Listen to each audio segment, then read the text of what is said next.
Is Producer Grind as profitable as it might seem to people? It was 1 month, Producer Grind, didn't sell no product, and we still made that month. Nobody stays up top forever. Look at what we did and try not to do that. Bro, I already made these mistakes for y'all. Y'all doing the same shit. As far as like the culture virtual shit and all the shit they was saying about Steven. I debate if I want to say it or not, but when we get into it, bro. This is what happened. This is pretty much the story of the ownership shit.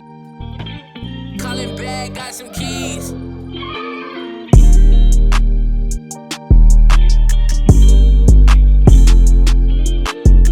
We back with another episode of the Producer Royalty Podcast, and we're here today with my boy TB Digital. What's up, bro? Y'all, I'm back on here. Yep. You know what I'm saying? Did the first episode of Producer Royalty Podcast, and that was one of my favorites for sure. I still got it pinned on YouTube, and you're the first repeat guest on here. So, Oh, that for real? for real, yeah. Plugged in. You know what I'm saying? So, how have things changed over the last like year and some? I think it's probably been like a year and 2 months, maybe something like that, since we last talked. I'm trying to think what we did in the last interview. It was a while back, but 2025. I say the only thing that changed now is it's kind of like a whole new journey. For the people who know me, they kind of know, but kind of like really starting all over again. For people that don't know, I quit ProducerGrind like in December of last year. So really just starting over. It's a whole new different journey, whole new different kind of purpose for real. I mean, at the end of the day, like I'm a producer. And, you know, ProducerGrind was like an outlet for me to just, it's something I fell into. And it was like, okay, I could live off of this. But at the end of the day, like, I'm trying to be like a producer. I'm trying to make music and stuff. And I could focus on that now. So it's like a new journey. Yeah. Was content that consuming for you? Like when you were making content, it was like, bro, you were maybe losing track of being a producer? Because like you leaned into it like very heavy. You know what I mean? So I wouldn't say it was like that. It was more like I'm a terrible multitasker. And I think I talked about that in the last interview, how like how our function is. I could do one thing at a time. I can't do like different things at a time because none of them going to get finished. So if I do something, like, I'm going to throw 100% into it. You feel me? And content was fun, but it was just like after a while, like I was with ProducerGrind for 5 years, December of 2019. So like after a while, if something feel like stagnant, you know what I'm saying? Like if it feel like work, it's just, you know, you got to move on. And I have a very like what they call people when they have a ton of stuff in the house and they don't never get rid of. a hoarder. I'm kind of like that with myself. Like I'm not gonna let go of something I'm real passionate about. And that was something I was super passionate about. So to let go of it was just hard. You feel me? Yeah, I mean, bro, like Busy Work said you resurrected the energy of ProducerGrind like when you came in, which I mean, I wasn't tapped in like that, but I mean, you did become the face of ProducerGrind in a sense, right? Like for the most part.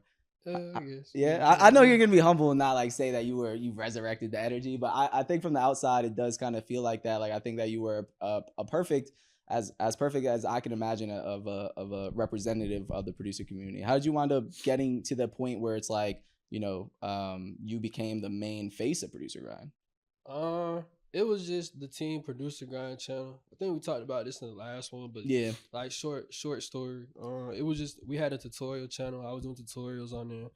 And I kind of just like did it like if it was like my channel. So I was just live streaming. I just put all my time into it, live streaming for 8 hours, tutorials, like a whole bunch of stuff. And then I ended up doing interviews on the main channel. I really didn't know what I was doing. I just like I was passionate about it and I was willing to like do the work. So Dylan kind of just like gave it to me for real. Like he gave me the whole platform and kind of just let me do my thing. And he kind of just winged it like based off of what I was doing, pushing with the content for real. So that was really off of just Dylan trusting me for real. Bro, you really reached, it makes a lot of sense why, you know, it kind of got stagnant in a sense for you because like you reached the peak, bro. Like who are going to interview that's bigger than Metro Boomin and Southside and you know, I mean, Timbaland, like, bro, you really reached the pinnacle of it. You know what I mean? Yeah. So, yeah, that's crazy. Yeah, it got to a point where it was like, I see these other platforms, like shout out to like Lucid Monday,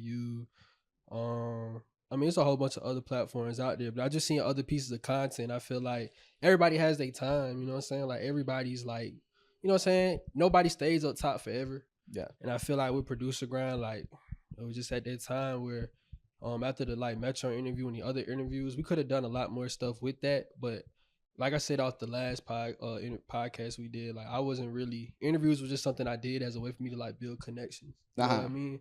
So I got to the point where it was just like I was already just wanting to move and do something else for real. Yeah. So when it just got to that point, it just got to that point. For sure. I mean? How's it feel to go through? So like I don't know how clear you made it, but you're done with ProducerGrind, right? Like you're not doing any more content with them. Officially done. Officially done. No content. Y'all might see like content and stuff because how I was paid through. I mean, we'll get into it with the details and stuff. But like how I was paid, most of the stuff I did this year through PG, I was paid like they pay me for like fully. So it's like, you know, you might see like some ads and stuff, but as far as like videos and everything, nah, all that's done with. Yeah, like the interviews are done. So who's stepping into the interview role? Are you still doing the interviews? You know, I know you stepped out. But. I don't know.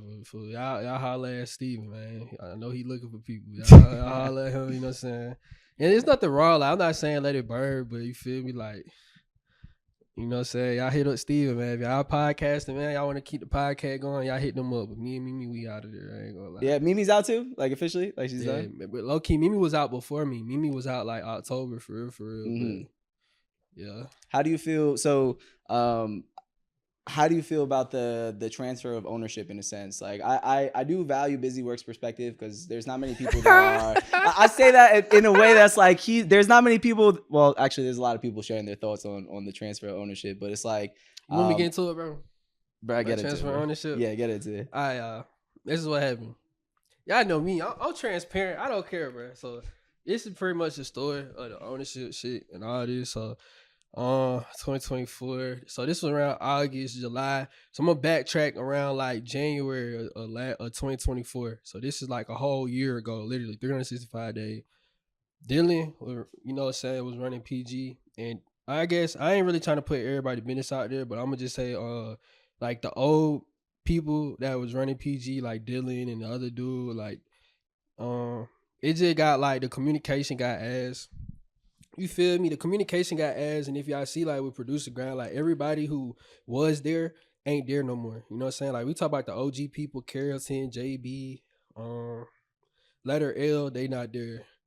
Then if you talk about like 2020 days, like Alec, YB, T Will, Zens, like by the time of January or 2024, the only people that was there was me and Zens.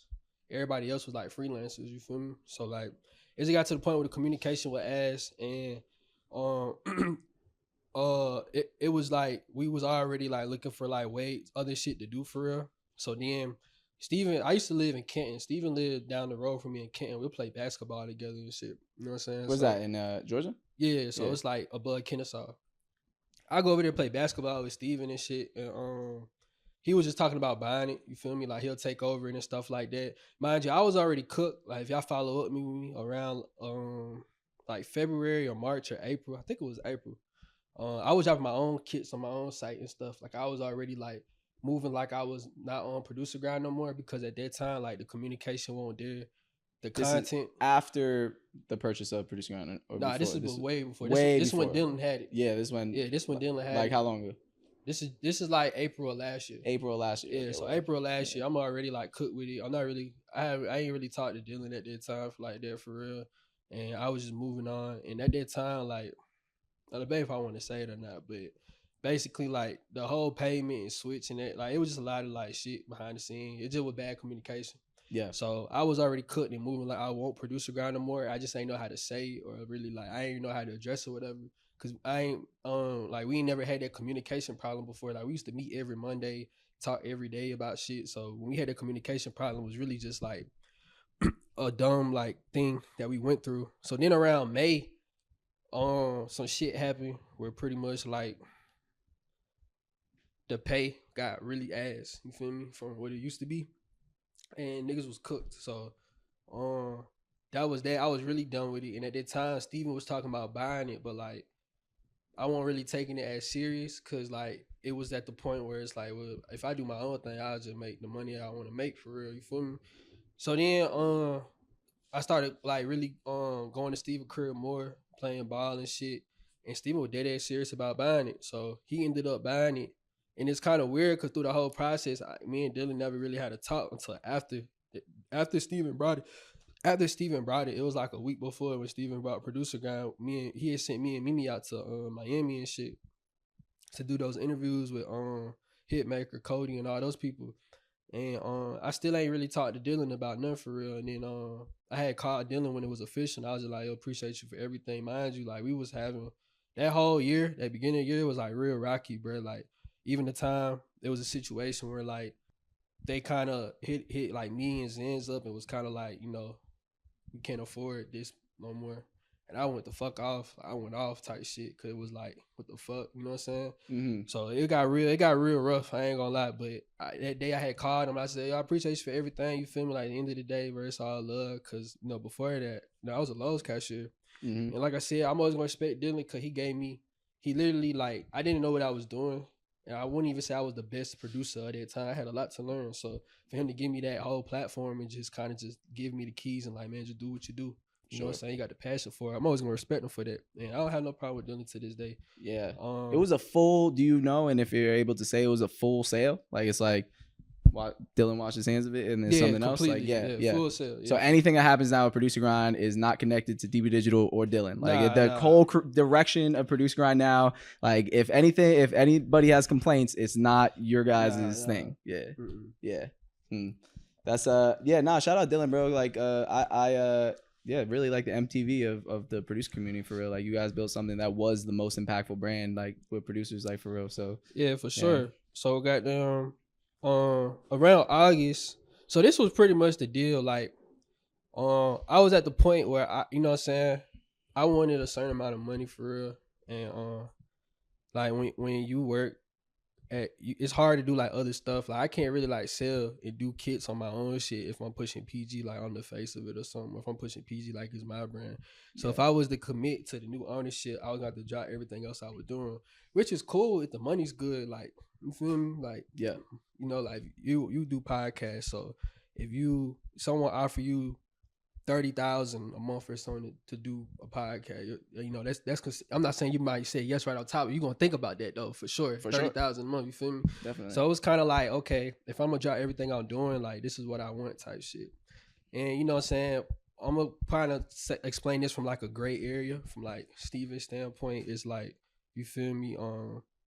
He don't know how hectic Producer Grind is. You know what I'm saying? He don't know what the finances is. He don't know really what's going on. So the agreement we came to is, well, let's give it 3 months. And then I promise you this at the 3 months. So that's pretty much what happened in August, September, October. We was going through that 3-month period where we're just doing shit, trying to figure out what to do. We went heavy with content. We did different type of launches, just trying to see how to push the brand going into 2025. And then at the end of October, it ain't work out. Like, it didn't get to that point where it worked out as far as like me getting what I wanted. And I'm kind of on a time frame here because you got to see from my standpoint, I'm already feel stagnant. Because even though like for Steven, he just brought Producer Grind, his problems with all his work and stuff started in August, but I've been going through what I've been going through since the top of the year. Yeah. So like, you know what I'm saying? I ain't gonna say he not in the hole, cause you know, he brought it, he put money, he invested into it and shit. But at the same time, like I'm already on the time frame. It's like, all right, it's a year just being stagnant. You feel me? Yeah. So around October came and we didn't really come to agreement. It was, to me, it felt like it was brushed off a little bit. And then around December, it just something happened. We had a phone call. I just won't fucking with it. That's really all I really gonna say as far as that, cause I don't want to get into it deep, cause it just ain't. It's, you know, it's like personal shit, but yeah, it was just a phone call where I just felt like I wasn't getting the money I wanted for real, and I feel like I proved that, cause I say this, like I did a launch with Max Shooter. Mm-hmm. That's my boy. That's like my brother for real. Super like, shout out to Mac every day. You know what I'm saying? Yeah. We did a launch that did really, really good, and I feel like that was me like showing like, hey, this is what I could do. You feel me? And I don't know. Yeah. Around December, it just felt like I wasn't gonna get what I wanted, so I just quit for real. You feel me? I'll just say from the outside, it definitely seems like you were a driving force and face of like everything that happened with Producer Grind, like the whole, you know. Well, I'll say this though. Right? Shout out to, cause I know like everybody gonna watch this on Somatic side, but like shout out to like everybody over there. Like y'all might not know these people, but like shout out to Dallas, Jordan, Travis, Jenna, Daniel, like all those guys, like Samet's really got a solid team, bro. They actually really fun over there. That shit real fire. Like shout out to everybody over there. It's nothing personal. It's just more like at the end of the day, like you know what I'm saying. If been doing this for 5 years, I'm not gonna walk down the stairs. You know, we always gotta progress in life. You feel me? So if I ain't getting paid what I want to get paid, and I know I could work for it and do it myself, you know what I'm saying? That's just how it's gonna be. And I feel like even Steven understood that too. So it was just time to walk away. So as far as like what's next with Producer Grind, all that shit, I don't even know, bro. Like I don't know what they plans is. I don't know what they're gonna do with it, but. That's really like, you know what I'm saying? The next level, whatever happens next with ProducerGrind is Cymatics kind of. Yeah, now you can't attribute it to TB Digital and Dylan. Like I don't know what's gonna happen either. I'm not making any predictions. I do think that's important to say because I think that you and Dylan are, and like to emphasize because you and Dylan are so connected to it. I think it's great that you're at least taking a moment to at least just be like, yo, it's not me. Even if it goes to the top, it's not you. You know what I mean? Like like I said, I don't know what they're gonna do with it and stuff, but you know what I'm saying? That's really that. Now, as far as like the culture versus shit and all this shit they were saying about Steven in August. Hey, you know what I'm saying?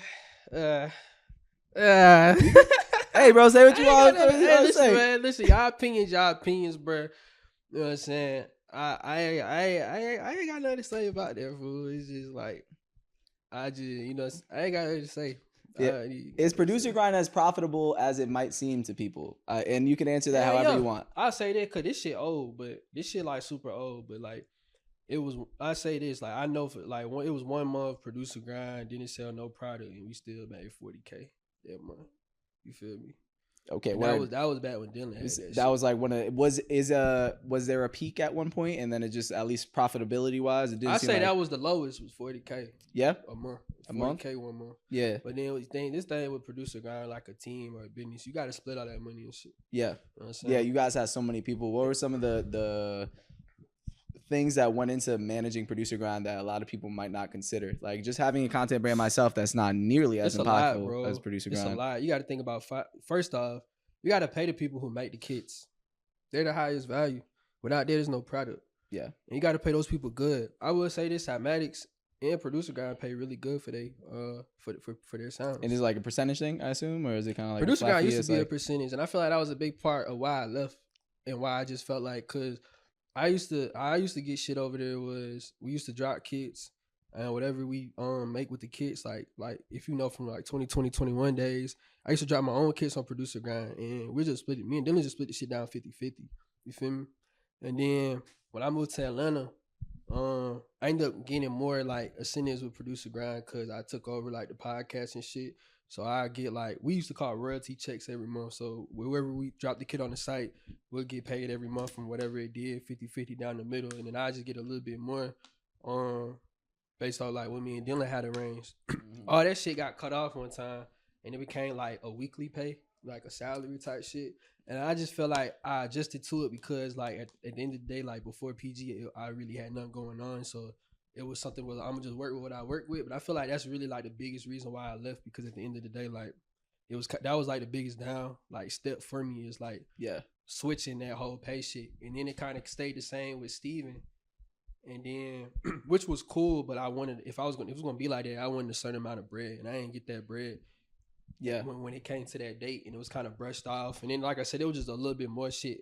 Like as far as like just being a man of your word and shit. So yeah.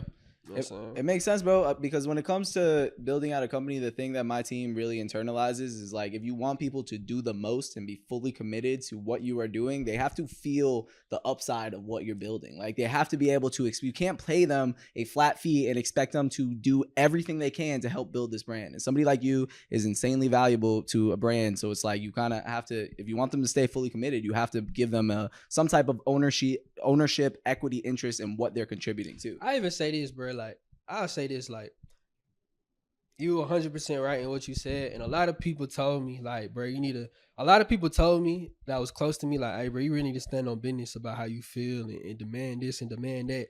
And I never did that because, like, I always just wanted shit to be cool. And as long as I was making money off this shit and living off this shit, like, I haven't had to work a job in 5 years, you feel me? And still to this day, I just do this full time. So it's like, I just wanted to keep that feeling. I didn't want to cause no problems with money and stuff, because even if I was making the lowest, like $1,000 a month, I'd still be happy, because some people could live off that shit. You know what I'm saying? Now, it's never been like that bad. You feel me? But like, you feel me? Like, that's one thing I can say. Like, man, stand on your business. Really stand on your terms. You feel me? Even back then when like JB left, like I could always respect JB, because like he always stood on how he felt, or, you know what I'm saying, like how he felt when he was old and shit. And even though me and that nigga had our disagreements, you feel me, about how we seen things, like I could always respect that about him, you feel me. And the same thing about like Mimi stood on business when she was goddamn, felt like hell no, I'm getting played, like you holding me and shit. She got up out of there, and it just got to the point with me where it was like I waited till it was like, oh shit, I really need to tighten up now. Like, you know, I really chopped off a lot of income to go all in on this. Yep. And you feel me? And now we kind of like playing with it. So Yeah. I had to walk away, you feel me? But definitely like stand on your business, stand on your terms. I can most definitely say that. Like you're gonna have to do that, you feel me? Like even if you feel like it's the hard decision, like you're gonna have to stand on business, stand on your terms. And I even say too, like, just be your own boss too. I'll say that. Like, just be your own boss, bro. It's way easier. It's way better. You know what I'm saying? It's just better, man. I feel like the biggest part was just having somebody dictate how much money I make.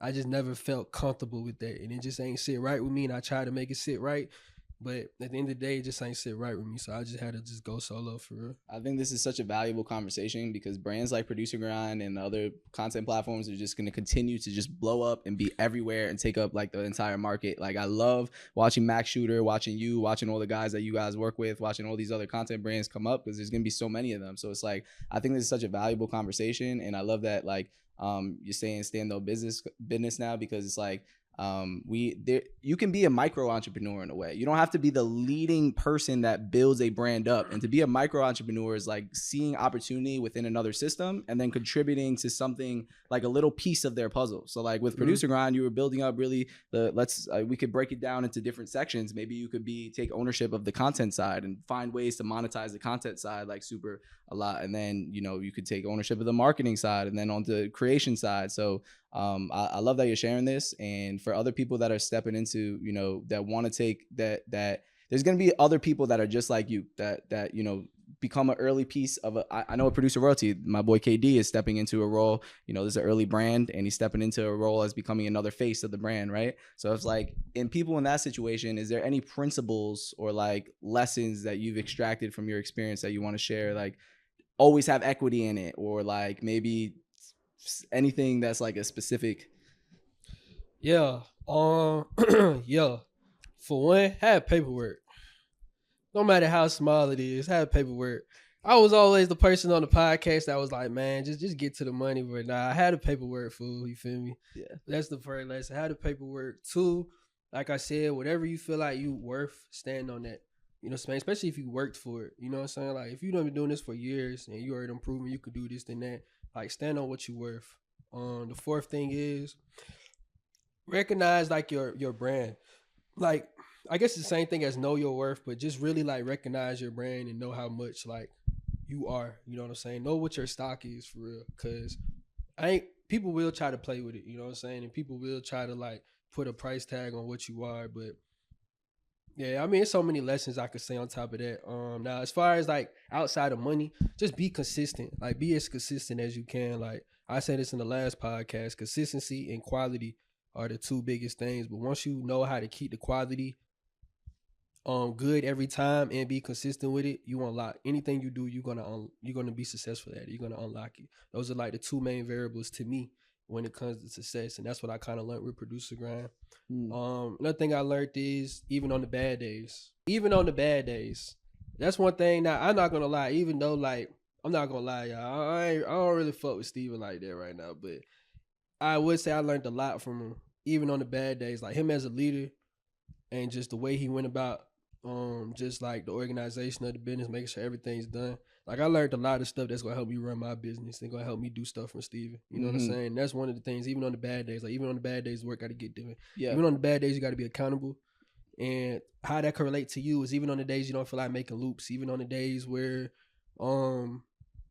you're dropping the kit and you know how people who do graphics, you know how they be going MIA some days, or people that be doing your website be going MIA some days. Yeah. Fix your loopholes. It's just little fires and you got to put them out. If you're going to be an owner of your brand or whatever you're doing, your main job is putting out little fires and keeping the thing flowing. That's kind of like the biggest thing I say I learned from Steven for sure. Really? So to simplify that, you would just say just being able to be very aware of what's going on in your business and be like, all right, this is a hole that needs to be patched, and just kind of, you know, put something on that.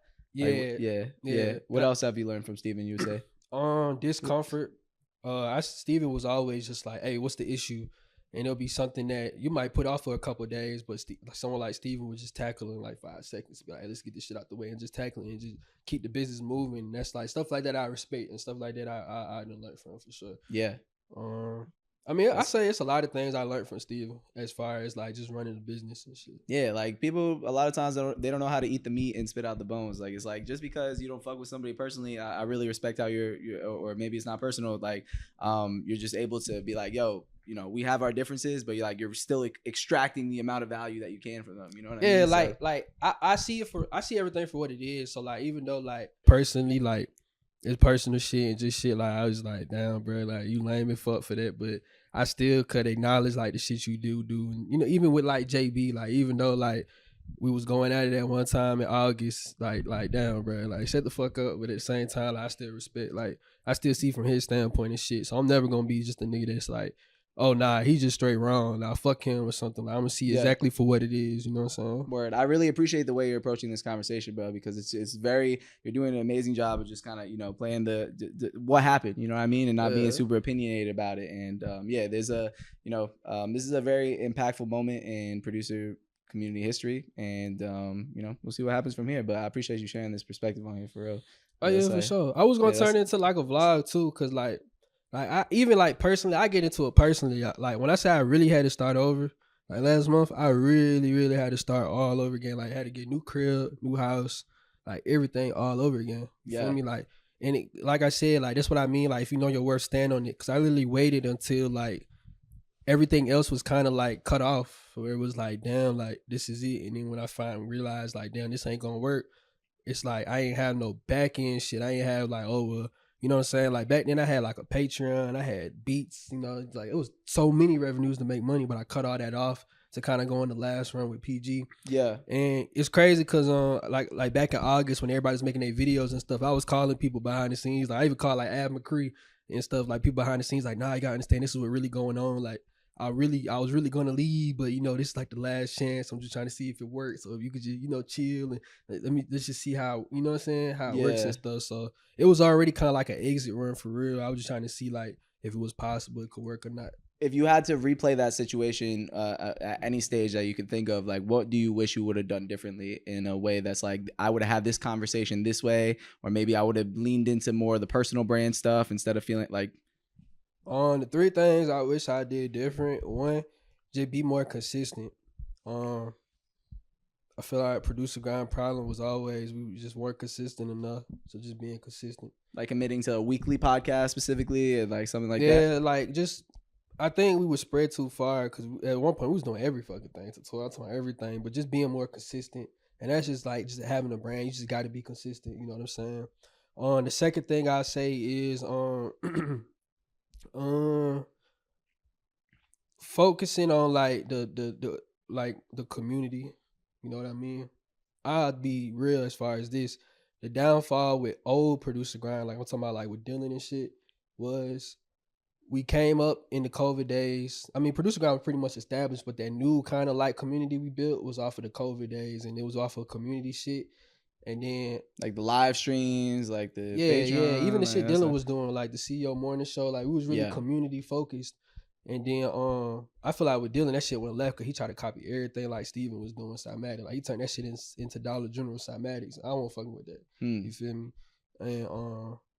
And that's like the biggest thing, like just be yourself. That's why I respect people like Mac, DB, and they brands, because they just themselves. You know what I'm saying? They don't have to be nothing else. They just themselves, and people respect it, and their music talk for themselves. You feel me? Yeah. So that's another thing, like be yourself. And then the third one I would say is, bro, just let the music talk. I feel like that's the biggest thing. And that's another thing with the podcast where I feel like it's a lot of variables on why I left. Because at the end of the day, I kind of got tired of the podcast too. because it was just like, man, just let the music talk. A lot of people I feel like are just talking, talking. Feel like even blogs, bro, we just post the same shit over and over and over and over. Like I've started a new blog channel. It's not even focused on like politics and stuff. And I'm not saying there's nothing wrong with politics. You know what I'm saying? You focus on the politics, but you actually get people money. I'm gonna tell y'all a side story. Y'all. After the last podcast me and Daniel did, he hit me. Me and Alec did this song a long time ago with Tusi. Yeah. And bro, let me tell y'all something. Like I said, I was so sloppy with my business. I just know my kit checks was coming in and PG checks and YouTube checks was coming in. So I give a fuck about no other checks. Man, this man over here hit me up and said, "Yo, bro, I just got this money with Alec for this song y'all did. See if you got it too." He was like, "Can you find your bank statements from this month?" And I'm just not texting Daniel back. I'm like, "Man, what the fuck? I'm not finna do this shit, bro. I don't give a fuck. This man ain't about to give my money." But like 4 months later, you got that shit, Bro. Word. Yeah, bro. Yeah, I followed, bro, because it's like one thing is like if one producer on a song didn't get paid, then most likely the other producer didn't as well too, Yeah. especially with the royalty side. So it's like Alec was a co-producer, he wound up not getting paid. So I'm like, bro, like, you know, you probably got some money sitting there too. So I followed up with you like 4 times, bro. You were not answering. I'm not gonna lie. I'm like, bro, go through it, because it's like, you know, you have to go through your bank and see if you got this $1,200, like whatever the fuck it was, payment, and I had to scroll through it. So yeah, I'm glad, you know, I'm glad that we wound up getting that paid, bro. Because it's like it takes a lot of, you know, as I'm sure you saw, why'd you think that you weren't gonna get paid it, or that we weren't gonna be able to collect it? I don't know. I honestly think I just ain't care. Like I was just like ain't caring, but at the same time, I don't know, bro. You know how like I feel like in a lot of times in the music industry, it's just a lot of cap. You know what I'm saying? And that's just like a universal thing. What I said, because one of the biggest things with me, like if you know me, I'm a homebody, like extreme homebody, bro. I ain't trying to come out the crib now. This is like a real purpose coming out the crib. Yeah. And one thing about Atlanta, you got to know this is the cook up producer central. Like if you're a producer and you want to just cook up with producers all fucking day, you come to Atlanta, because that's all these niggas do is just cook up all damn day. But like, not every producer can relate to this shit. 90% of your messages is, "Hey, let's cook up. I got this opportunity," and then you never hear from the opportunity again. Let's cook up beats for this artist, and then y'all go to the studio, y'all cook up beats for this artist, and you probably never hear them beats again. Like that's like 90% of this. Like my line, bro. That's like 90% of this shit, bro. So that shit really be turning me off sometimes. So I don't know. That's why I mean like universal is like someone say, "I got this opportunity, I get you paid." I kind of just ignore it, just move on, I guess. Yeah, but when you actually got the money, though, I was like, damn. So, yeah, this is not a paid ad. Daniel gonna get you the money for sure. Daniel definitely get the money, bro. Y'all go do, Daniel gonna get your money. If you need some money, Daniel gonna go get that shit. I swear on it. Bro, I really appreciate that for real. Because, it's like the reason why labels a lot of times they don't answer is because they don't expect you to do much about it. But, like, you know what I mean? Like, a lot of producers, they'll reach out to us, they'll send 2 emails, and then they give up. And then it's like, they send me, "Bro, the label's not answering. I'm trying." It's like, bro, you sent 2 emails. It's like, they know with us, if they see 1 email, if they don't answer this one, there's going to be 20 after that. So it's like, you might as well answer the first one. You know what I mean? And we make it easy for them to do business at the same time too. So it's like, I like to say, if you want the labels to answer, you got to come correct. And what I mean by that is give them everything that they're asking for. If you send an invoice or a vendor form with 20 errors in it, what you're asking them to do is to respond to you with 20 corrections. This is what you got wrong. This is what you got. Versus if you send it right the first time, then they'll do it. So like there is a lot of value that comes with working with somebody like us, or you know, a good manager, lawyer, because it's like they know, like they just are able to make things move. You know what I mean? So I appreciate you giving me a shout out, bro, for real. Yeah, for sure. And that's what I mean. Like that's why, like with your platform and other platforms, like talking about the politics, that's good and stuff. But to me, like we're in Atlanta, we talk about the same shit, loop makers, tags. It was just the same shit. Yeah. So. I don't think I talk about politics. I would say that we talk about I would like to say we focus on the business side of being a producer. I like to say that this is a business focused platform for the most part. My favorite people to interview are actually managers and lawyers and people on that side, but you know, we got to interview the producers as well too. So that's why I like to say that we focus on, but maybe, hey, this is an example of us talking about some politics for sure. And I'm glad, bro, I'm really grateful that you gave me the opportunity to you know, highlight this for sure. There's a lot of fucking value from this episode. For real. Yeah, like I feel like this is like we already chopped it up the other day. Like it was gonna be a learning experience. Like I could get on here and admit, like, hey, I did this wrong. And I could definitely tell like upcoming producers, like, you know, just look at what we did and try not to do that. You know what I'm saying? Like I even do that with my friends all the time. Like every time me and my friends like get into it and they be like, bro, I fucked up, I done did this and that.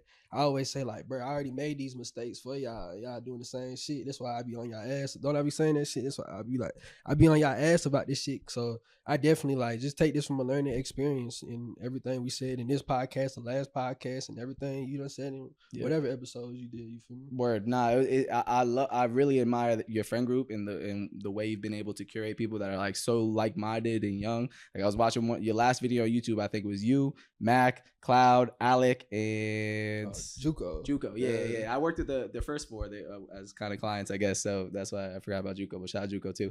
It's super dope. And you were able to be like, yo, this is what I learned from Mac. This is what I learned from Juco. This is what I learned from Cloud. Like, yeah, like you really are able to it seems like bro, you gotta, it's gonna be sad not having you doing more podcasts, bro, because you have a shit ton of experience to share. For real. You done with the content, you think? Nah, so I mean, I always have my personal channel, the vlog channel. That's a lot. It's like a little fan base that know me strictly off the vlog channel, and they kind of respect more. Like I even remember Ad McCree said one time, like I fuck with TB, I fuck with the shit he posts on their personal channel. You feel me? So like, yeah, I'm about to go heavy with that and stuff. You feel me? Like as far as the content, we actually got content dropping like this month. Like I said, there was just a lot of personal things going last year with everything that was going on, like leaving PG. I just had to get all that shit right before I come back on here and just start talking shit again. You feel me? Yeah. So what would you say is one of the biggest goals for you stepping into the next chapter of your career? It's really two goals this year that I really focus on. I feel like the biggest thing with ProducerGrind, and it's not nobody's fault. This is just how life kind of diverts you sometimes is, you know, like being a producer in 2024, 2025, like we're blessed to have so many revenues to make money. And I was able to find a revenue to make money off of kits and just monetize it, being a content creator and stuff. But it kind of took me off kind of my route of just being a producer and making music and making songs. Like I was saying to myself, and like, damn, I ain't make a fucking song with an artist in a long fucking time. Like seriously, I really locked in on that. So I kind of just want to go back to making music and seeing all my friends that's around me now, like get a lot of placements and kind of, you know, really come up in the industry and kind of put their stamp. I kind of want to have that stamp now. Yeah. And I try to do it as far as like send samples every day. And I ain't gonna lie, bro, I was riding dick, bro. I was just hitting up people, let me send loops and all that shit. I just can't do it, bro. Like I'm gonna just work with who I want to work with, be authentic. And if I really rock out with people, like I'm gonna work with you, we gonna make shit. Like Bobby, for example, like Bobby be hopping on my samples and shit, and I actually really fuck with Bobby sound. Like, I always respected like Bobby and Plug sound, like using him for an example. So really just me just working on like genuine relationships as far as like who I make music with and vlogging it. I feel like the second thing is kind of just vlogging like my whole story this year. Cause like I said, like when I really say I had to start over this year, I had to really start over. But I'm so confident in myself, and I know like I look at everything like a lesson. So I'm looking at this as like, damn, this not a sad thing, but I'm looking at it more like, you know how you always get that question, like if you could go back in time and redo everything you did, but you know what you know now. That's how I feel like I am right now. So I know I'm gonna be successful because I already know exactly what to do. I know exactly what the game plan is. And I want to vlog it so I can show people like, bro, this is life, fool. Like people have midlife crisis, they go through it in their 30s. People have kids and wives and shit. Like I'm pretty sure my problems ain't nowhere as far as other people's problems. Like people have real life problems, you feel me? But that's just life. And once you learn in life how to deal with problems every day and just keep moving, you're gonna really like accept life for what it is and just be happy. You feel me? For real, bro. If there's two people in the industry I'm most excited to see the future of, is you and Max Shooter, bro. Like for real. Like you guys are so young, bro, you have so much life experience. Bro, like my brother for real. Like bro, yeah. Like it's the people that I really like. I would bet a lot of money on. It's like Mac, DB, and really Akachi. Yeah. I don't know if you know Akachi. I personally don't. Nah, I gotta tap in though. It's just like some people's sounds. It's like Akachi, DB, Matt. It's his artist name on Ja. Like off the sound specific. So right now you're referring mostly to the sound. Like, sound and just their work ethic. It's different variables, but like this is artist named Ja. He's Akon's son. Real talented. I bet my whole goddamn savings on him as far as like just his artistry. Mac, his brand, DB, his passion. For sure. Akachi, Akachi really, to me, Akachi built like a whole, like, you listen to sound now, it's a whole scene coming out based off the foundation of what he put in and the people around him put in. So like, it's a ton of other people, but yeah, for sure. Yeah, bro. Looking at Mac, like, bro, Mac and DB, I wish I could speak on the other ones, but it's, yeah, like Mac, it blows my mind. He's only 18, bro. Like me, because we work with him and we're collecting some royalties for him. It's like him and his pops, like they just really are on some. Like I've never met somebody that young that understands the industry that well already at such a young age and having the vision for it and the content brand, the confidence, like full package, bro. Like for real. And DB, like I just interviewed him and I showed him so much love because like his personality, his energy is like infectious, bro. Like it's like it makes me want to like be around him all the time. You feel me? So so, but bro, I love this conversation, and again, I thank you so much for giving me the opportunity to share this. Like for real. So you know thank you, bro. And let me know next time you in Atlanta, y'all. I walked in, he folk eating checkers, bro. To be fair, I still haven't ate it yet, so I don't know. I don't even know. This is my first time ever seeing checkers. Anyways, it was eating checkers, y'all. You know what I'm saying? I know some. I don't know all the spots, but I know some spots, bro. You know let me know. See what I'm saying? Yeah. It's my first time. This is my second time over here. So, hey, bro, thank you again, bro, for real. For sure. It's a wrap, y'all. We're going to see y'all in the next one, gang. Peace.